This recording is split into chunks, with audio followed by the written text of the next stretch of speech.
Hi everyone. I hope everyone's doing fine. It's always interesting to not see anyone, so you're talking into the void. Luckily, I have Dimitra who is smiling at me. That's at least that's one. Don't worry, don't put your cameras on. I know it's sometimes good to just listen or to hear, but I do want to help you take some action today. So be sure to be attentive and really get everything out of this workshop. As a small introduction, my name is Rianne Poot. I am the program director of the Utrecht University, of the Center for Entrepreneurship at Utrecht University. And there's a lot of things to say about the center, and there's a lot of things about to say about me, but I'm not going to do that because we only have 1 hour. And I really want to use that time wisely. So I'm going to try to share my screen. Let me see if that's possible.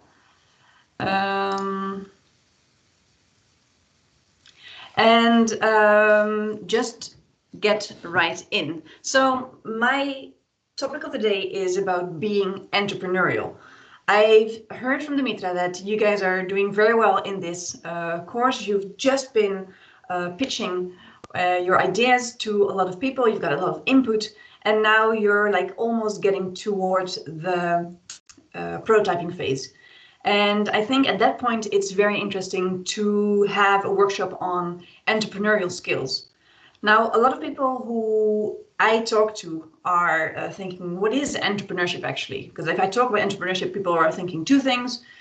It's about money, it's about setting up your own company. That is, of course, true. And that's in the end what a lot of people do. But at the university level, we are more looking into being entrepreneurial. So developing the skills and the mindset to actually maybe one time start your own company. And then being entrepreneurial is more about spotting an opportunity, about taking action, about creating something new, and especially creating something new that it has value for others. And I really think that in this course, you guys are really working on your entrepreneurial skills. You have had a great opportunity and you spotted some interesting ways of finding solutions for that opportunity. And now it's on you to take action, to really create something new, to really make, first of all, a prototype, and maybe in later days, even have a venture around it, something that really adds value for others. So yeah, being entrepreneurial, I'm gonna try to give you even more tools this coming hour to really become entrepreneurial. And one of the things is about taking action. As you can see, it's a taking action part, and that's what we're gonna do this afternoon as well.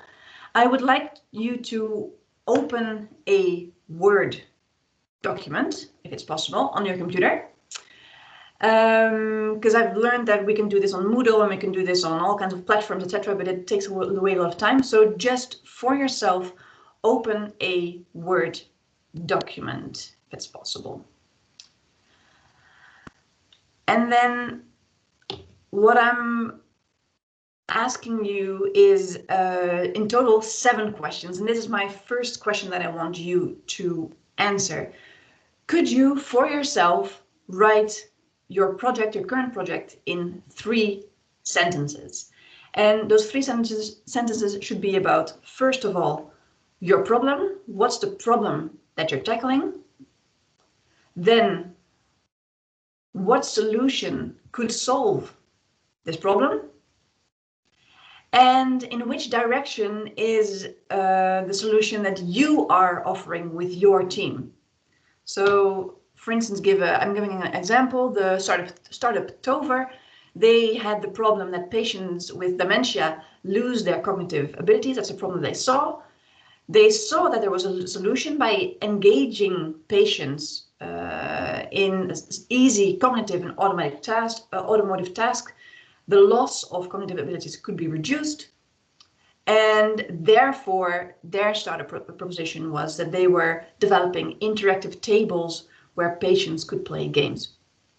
And now I would like to ask you to do the same for your project so far. What's the problem? What's the general solution? And in which direction is your specific solution targeted? I'm giving you 1 minute.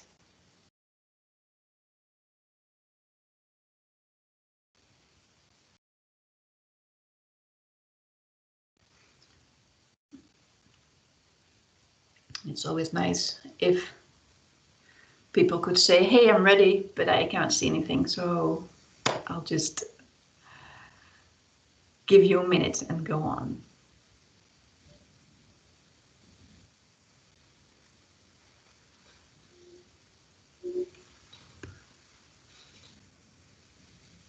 Okay. So what I've tried to do here is go through the first 3 stages of design thinking. I've heard that you guys have already been really gone through the emphasize phase, the define phase, and the ideation phase. So in a nutshell, the emphasize phase is which problem do my clients have? So it's very interesting to see if you wrote your problem down, if the problem is already targeted towards the people that you want to give solution to. Did you emphasize already in that one sentence?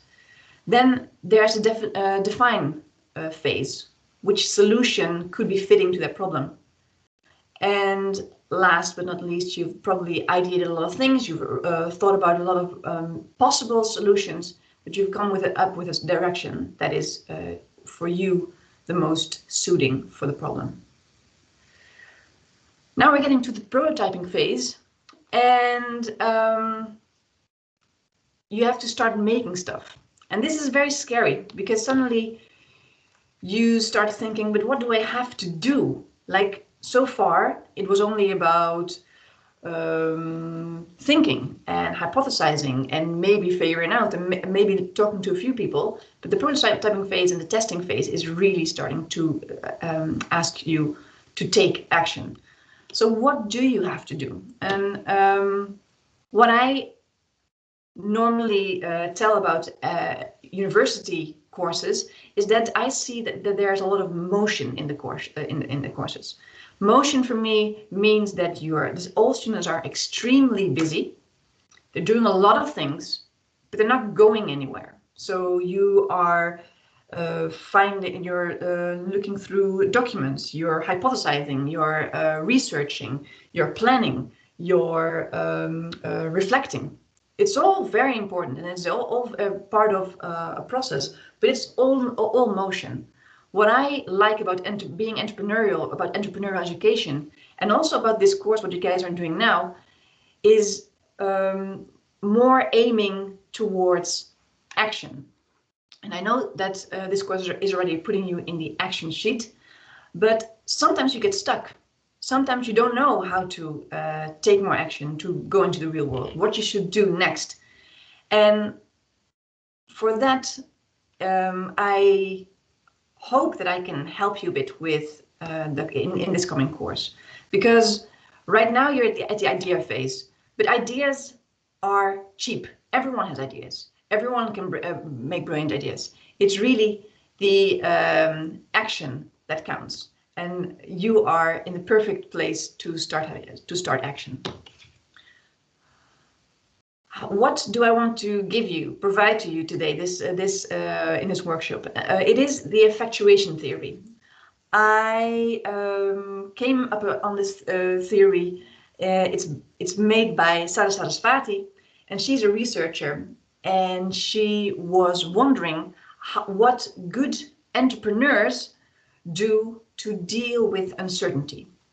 The world that we're living today has a lot of uncertainty. You've also seen in this course that there are a lot of things that are completely uncertain. You don't know where you're going to end up.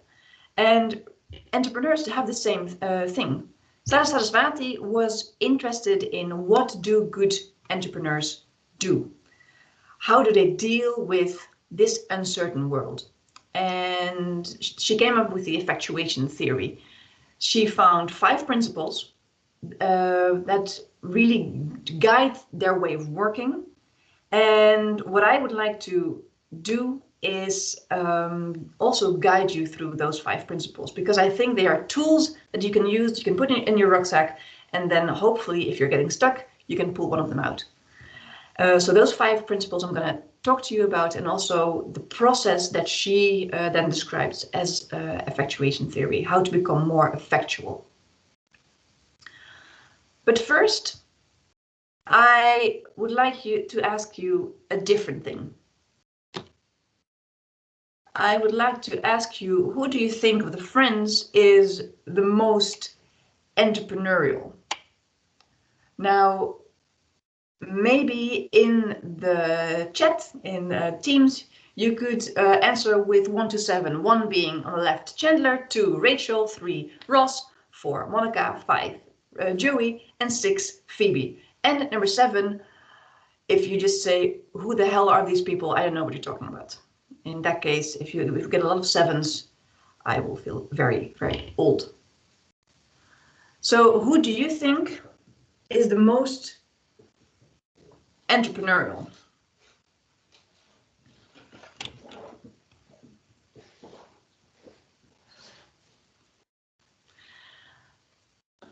I would like to make a case for almost all of them. And I would like to start with one of them. But before I give anything away, I would like to ask you one other question. So put your Word document out again. And I would like to ask you if you could answer the question in a few sentences, which assets do you bring to the team? You've been working in a team for a long time. What do you think are the 2 or 3 main assets that you bring to the team? That can be in your work ethic, it can be in the theory, the disciplines that you have, it can be in the humor that you have, in the network that you have. I don't care. It can be anything. Can you write down which great assets do you bring to your team?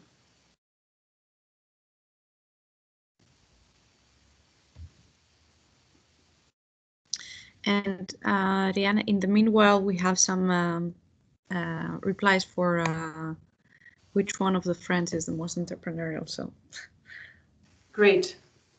Let me see if I can check. No. So far, the main person? Number 6 mainly. Right. We have, yeah.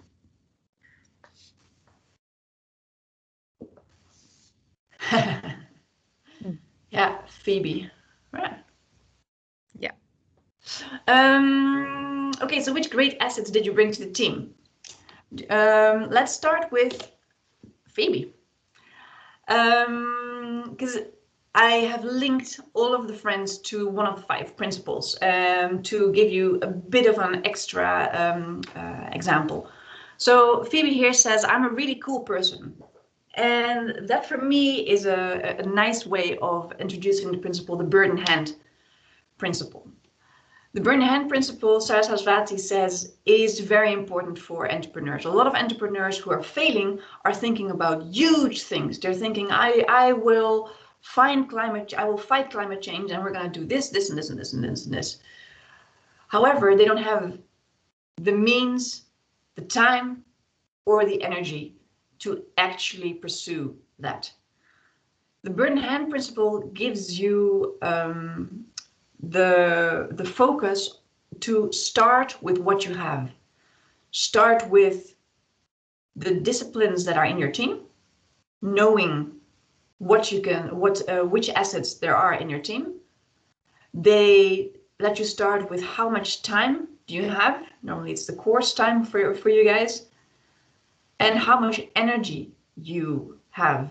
And that can really differ as well. We've seen that, there are days that you're doing very fine. There are weeks that you're not very fine. Corona has not helped us in our energy. So it's really important for a project to work and a project to actually lift off, to start with what you have, and therefore knowing which assets you can bring and on who you can count in your team to bring other assets. Then the third question that I am asking you, what is a small action my team should do now, even though it could fail? So looking at where you're standing now, what is a small action that my team could do right now? Every time I'm trying to give you a bit of time.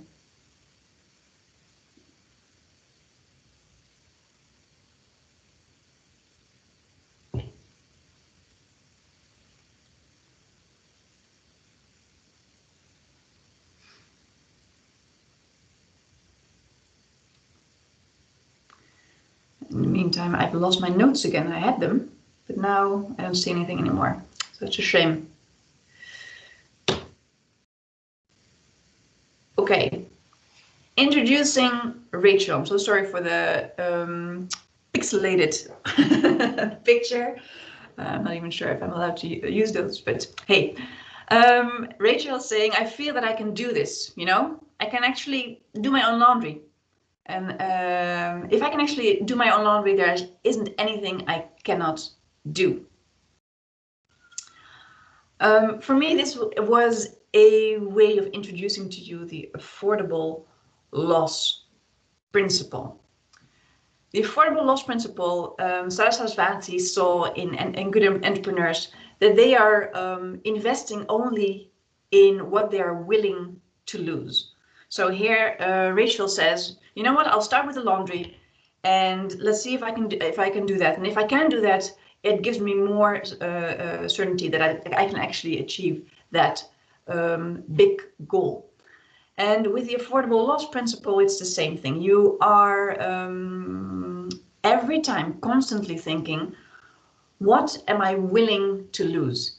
And it's about the same things as I said before. It's about willing to lose time, willing to lose energy, and willing to lose money. So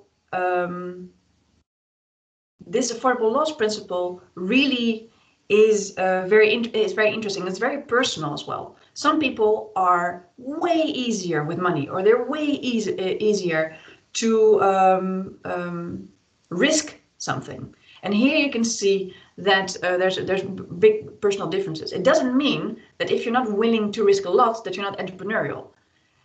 I do believe that if you correctly apply the affordable loss principle, you are becoming a better entrepreneur. Even if you don't dare to risk a lot, but you risk exactly what you're willing to lose, and that will help you in a certain direction, you're becoming more and more entrepreneurial. So it's very good to realize every time that you're getting stuck, okay, what am I, what is a small action that I can take, even though it could fail, even though it doesn't work, that doesn't matter because I am willing to risk this. I am willing to lose.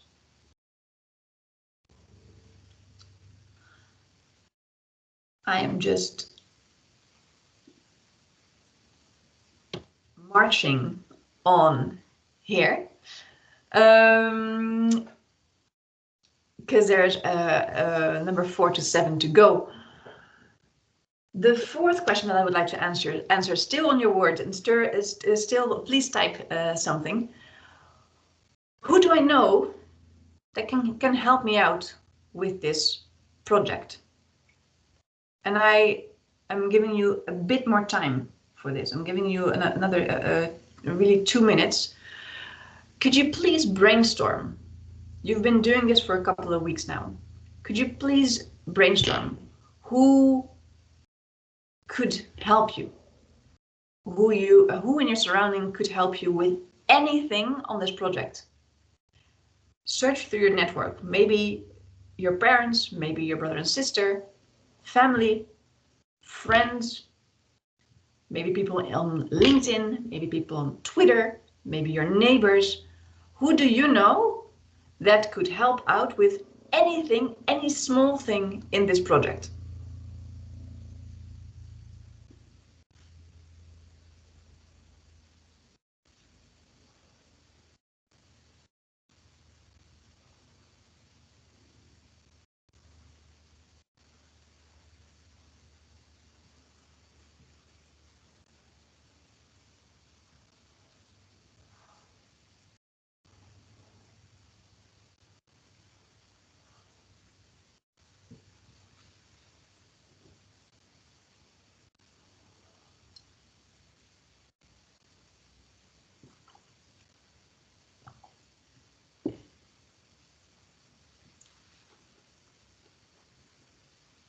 I'll give you another 20 seconds.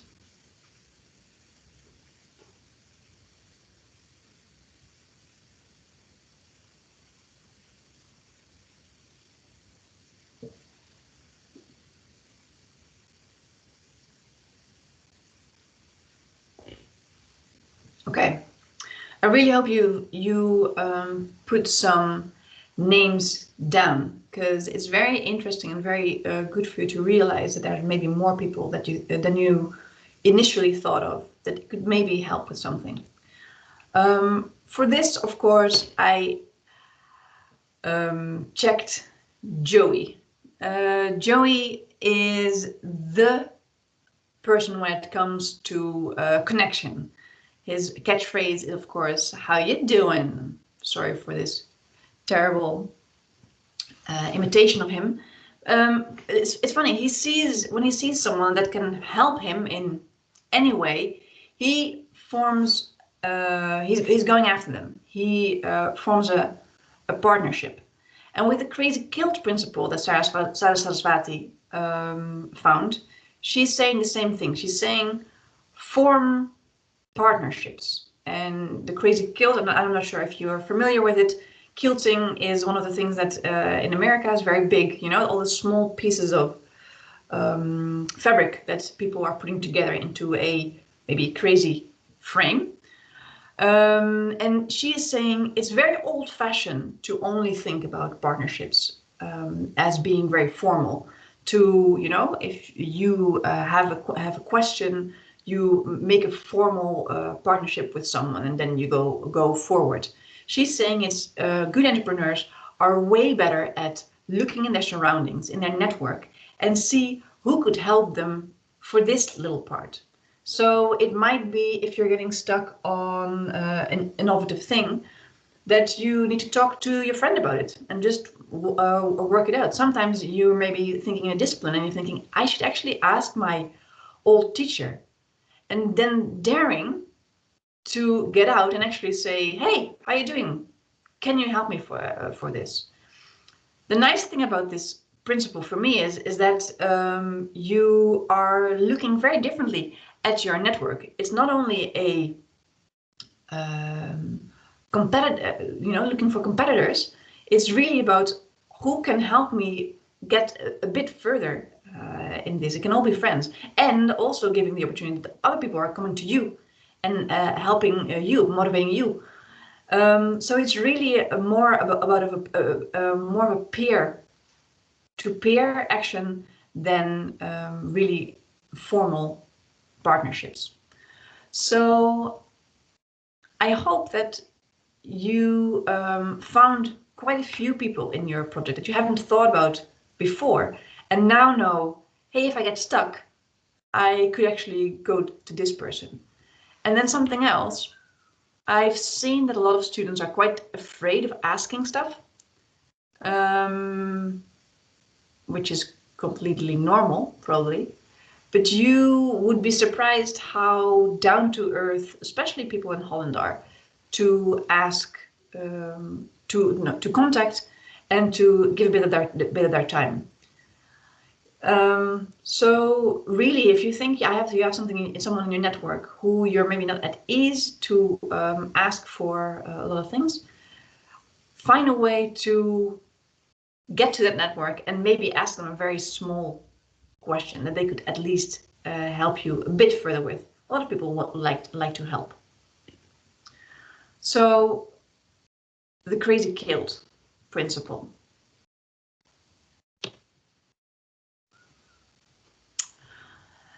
Then go back to your Word document, and please answer for me, what has been the biggest surprise in this project so far? What for you has been the biggest surprise?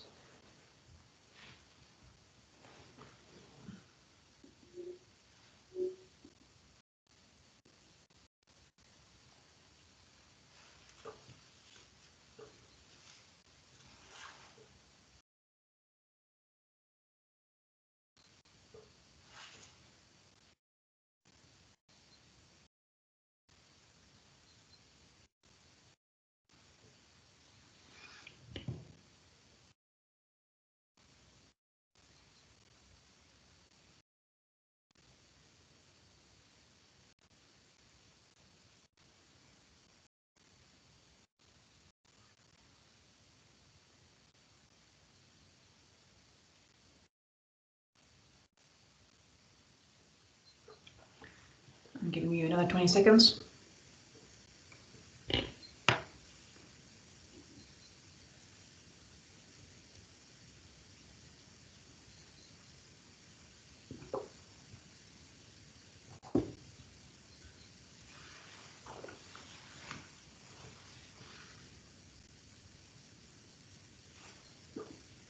Okay.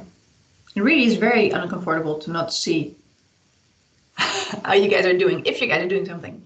But I have to trust all of you. So introducing, of course, Ross. One of the classic scenes of Friends has been the pivot scene. They're trying to take a couch upstairs, and it doesn't work. It doesn't fit. And the only thing he's saying is pivot, pivot, pivot. Which of course is very necessary. If it doesn't work, how do you get on? You have to change something. And so the fourth principle of Saraswati is the lemonade principle. I don't really like it because it feels a bit of a cliche. We all know it, you know, if life throws you lemons, make lemonade. But it is a very, very important thing in being an entrepreneur. You really need to learn how to leverage surprises. If something comes at you, what do you take away and actually makes you stronger in the end? Because, and you've probably noticed this already in these kind of courses, you will get a lot of feedback. It can be positive feedback, which will help to ensure that you're doing the right way, and you will get a lot of negative feedback. The yes, but, the no, oh, and those two feedbacks give you a certain surprise because you need to adjust to them. You need to do something with them before you can go on. And then of course there's a lot of Rihanna. Yeah. Sorry, I think the connection might be failing a bit. Oh, okay. Can you hear us? Yes, I can hear you. Do you hear me? Great. Maybe it's just me. Sorry. You can go ahead. Okay. Okay, they can hear. Everyone can hear?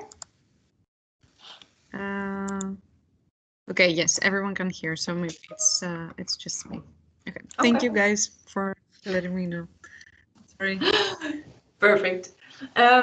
Here, this couldn't be a better thing. Leverage surprise. Thank you, Dimitri, for saying it, because it is often happening. I've noticed that at my workstation, we're quite far from the router, so sometimes it doesn't work. So please tell me if I have to repeat something. You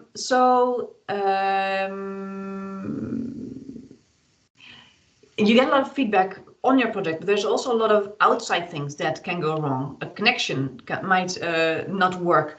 Corona happens, a storm happens. There are a lot of things that can, change your way of thinking, your plan, etc. And it's really helpful to find a way to take those surprises and work with it.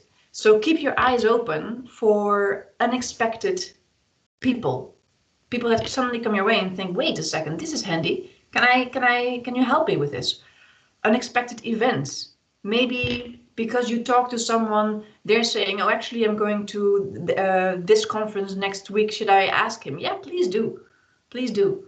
So, and really keeping your eyes open to learning something from other people. And if a surprise comes up, seeing how you can make this into a beneficial situation for yourself. So I'm really interested in what so far your biggest surprise was, and hopefully how you turned it to the better for yourself. I'm stepping out of the 5 principles here because I would like to introduce something else to you. It's can I still work on it? Yes. It's the lean startup theory. I am not going to go very much into it because I think if you already have a framework of design thinking and the effectuation theory that I'm now explaining you, the lean startup method is maybe not necessary to delve into very much. However, the quick fix here is one of the things that the people are using to start a startup nowadays. Then they're saying you have to go in really quick rotations. You have an idea, you build a product, and then you measure how customers respond. And if you learn how your customers respond, then afterwards you have to decide, do I persevere? Do I go on with this idea? Or do I pivot the idea? And then you do the idea again. And I think, understanding Dimitra correctly, you've just had a lot of information from a lot of your, let's say, customers. So you just measured, you've built a pitch, you just now know how your customers have responded, or a lot of people gave you input. And now it's on you to learn. It's on you to learn, do we persevere with exactly this product, or are we pivoting? Are we changing stuff? And then if you are changing stuff, it's very interesting to look at the other things of effectuation theory. So how do I pivot? Which do I have to go into my network? Do I need to change the means? There's a lot of things that you can do.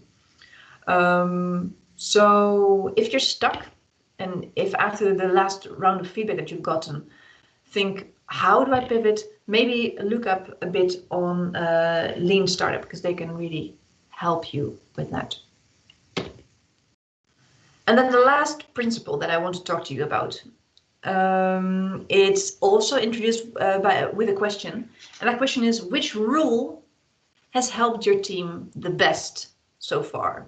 You've been working in teams for a long time now, and which maybe implicit and said rule or very specific rule has helped your team the best so far in your eyes? Could you write that down as well?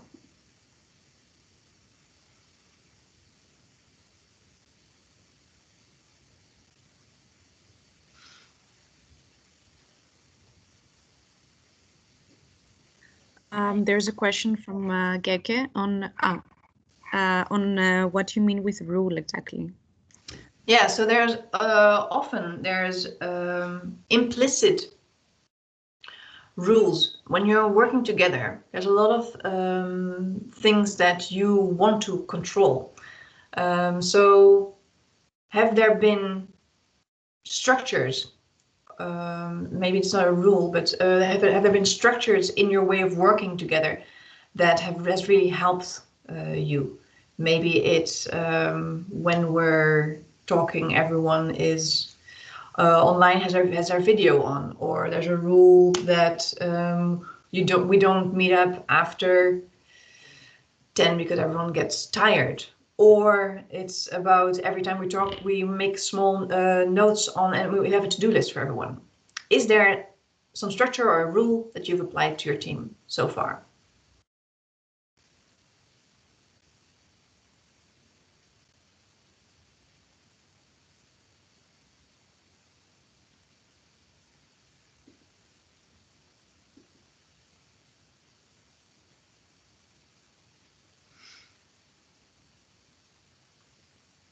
And those can of course be very implicit as well. Okay.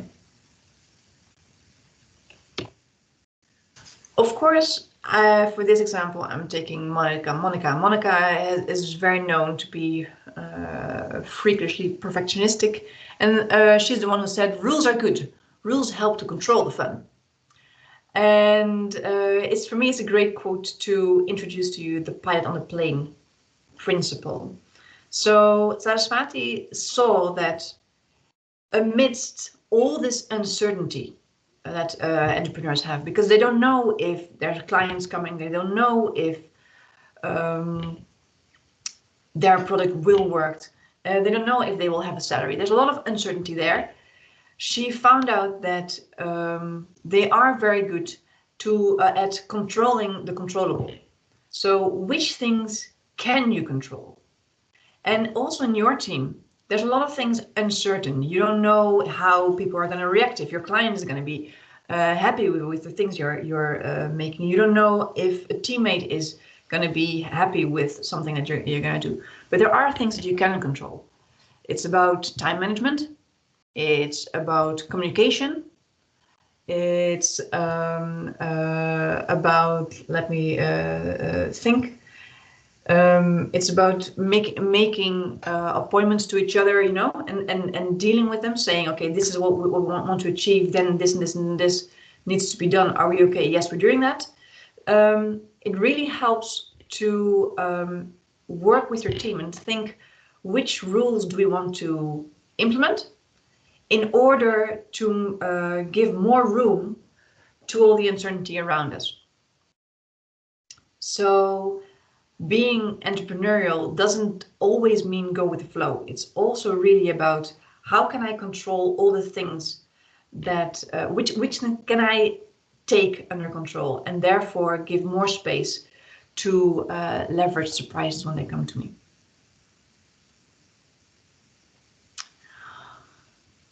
So there you've got it. Those are the 5 principles that Saraswati found that good entrepreneurs are using as tools to take action.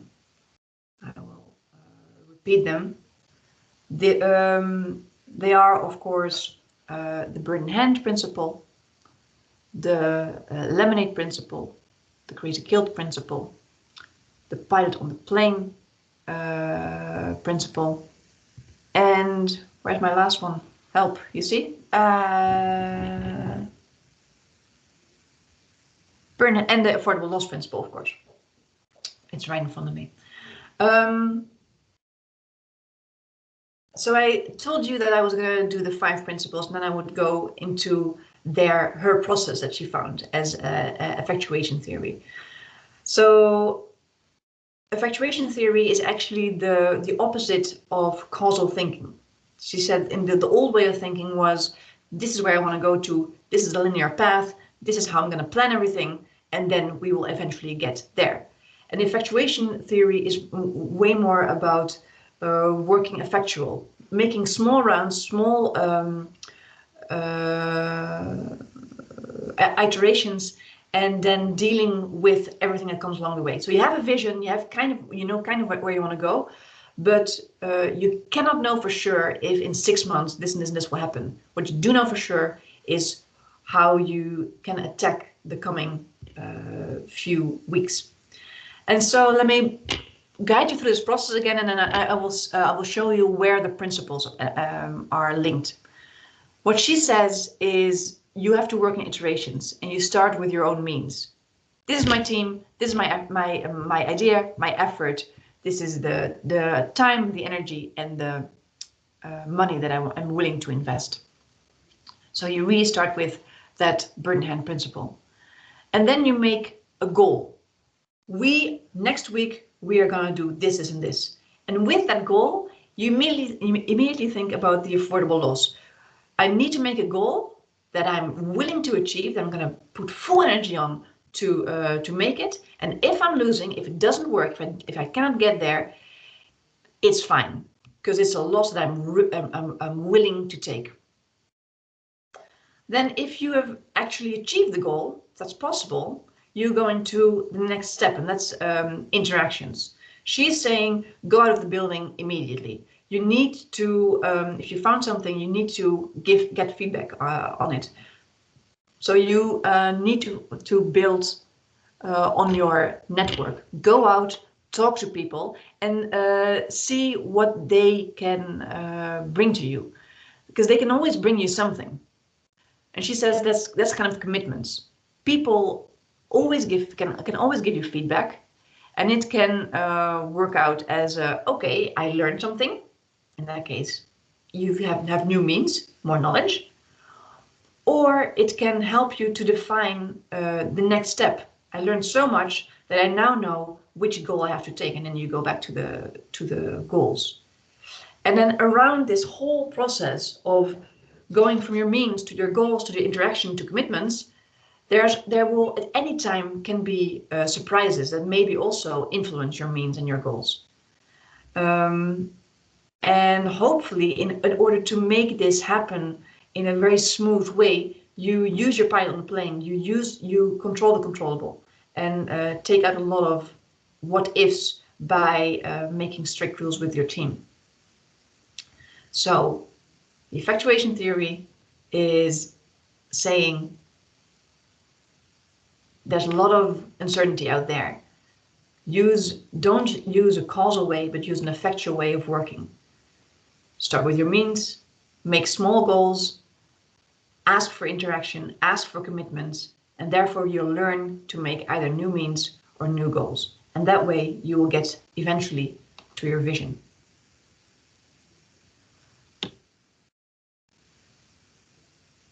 I asked you at the beginning, which of the friends would be the best entrepreneur? And you've said Phoebe, which I think is very interesting, and you're probably right. She would survive the best. If we're talking about dealing with uncertainty, she would really be the one doing that the best. But of course, it was a bit of a trick question. Nowadays, if you're looking at entrepreneurial education and entrepreneurship and in general, people who are investing in startups are really going away from the perfect sage on the stage, the perfect guy who knows everything. They're really looking at a team. And this might be, the friends, the six of them might be quite a good team altogether. We have a CEO here on the left with Chandler. We have marketing with Rachel. We have two specific disciplines on the museum and a cook that could really work together in an interdisciplinary way. We have a salesperson in Joey, and we have a creative director in Phoebe. And altogether, they could actually really make something happen. And I would like to show you that in your team, it's the same thing. You have a lot of interdisciplinarity within the team, and really use it to your advantage. We've seen that big problems can only be solved by really using different disciplines. However, it's also very important to realize that you guys have different means, have different way of talking, have get different surprises at different times. So in order to really get there and use that whole effectuation theory, it's good of you to know what your team stands for, and therefore control the controllable. So yeah, trick question. Although I think I agree with you. Phoebe by herself, if would definitely be the one who could deal with uncertainty the best. So I'm heading towards my last slides. What I hope that you got from this workshop is that being entrepreneurial doesn't only mean starting a startup, but it's really about spotting opportunities, which you're doing if you're doing quite well, about taking action, creating value, and all doing this while you are embracing the uncertainty that goes with the process. If you want to become more entrepreneurial, it would be very helpful to start with the effectuation principles that we've seen today. And if you're stuck, look at which principle could I use to make me unstuck and start making me get into the action mode again. And really, really make good use of your interdisciplinary team. You cannot do things alone, even though we all would wish sometimes that we could do everything alone. Really learn from each other and try to step on each other's shoulders. Now I have one last question, and then I'm opening the floor to questions from your side. I would like to help me. You have opened up your Word document and you've already answered 6 questions. I would like you to ask a last question, number 7, and then afterwards send me an email with this thing. It's a little surprise that I have for you. So number 7 is, do you have any feedback for me on this online workshop? As you probably understand, I'm doing these kind of workshops quite often, and I'm trying also to pivot. I've had interesting feedback, so I'm really want to know, did you like it, and in which way I can improve this workshop. So please say a few words on that from at last on number 7 on your Word document, and then please send me that Word document. I don't mind if there's mistakes in them. I don't mind if you only had a few words or whatever. Just send it. And before we're ending, I will check my inbox if I got something from everyone. It's just a surprise, and it's also hopefully helping you to see that your product doesn't need to be perfect. You can just send stuff away. And if you send it to me, I really hope that you can send it afterwards also to your team, so that after this workshop, the next time that you guys are coming together again, you can see which assets you have in your team, what you think could be the next action that could be interesting.